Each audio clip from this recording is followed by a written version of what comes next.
Mahigit 800 drug personalities ang naaresto ng Iloilo City Police Office mula unang araw ng Enero hanggang November 30 taong kasalukuyan sa isinagawang 662 anti-drug operation sa lungsod. Kabuuang 873 sospek ang nadakip at nasamsam ang mahigit 26 na kilo ng shabu at mahigit 1 kilo ng marijuana. Ayon kay Police Colonel Kim Legada, hepe ng ICPO, malaking bahagi ng tagumpay na ito ang tulong at kooperasyon ng mamamayan.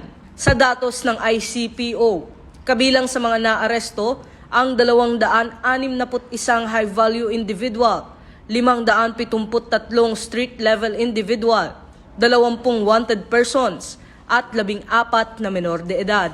Nanguna sa dami ng nahuli ang City Drug Enforcement Unit o CDEU. Para naman sa buwan ng Nobyembre lamang, nakahuli ang ICPO ng 64 na drug personalities at nakumpiska ang mahigit 3 kilo ng shabu na nagkakahalaga ng 22.2 milyong piso.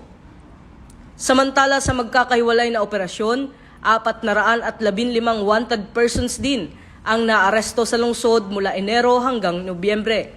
Hinihimok din ni Police Colonel Legada ang publiko na ipagpatuloy ang pakikipagtulungan sa pulisya upang tuluyang mapuksa ang ilegal na droga at kriminalidad sa Iloilo City.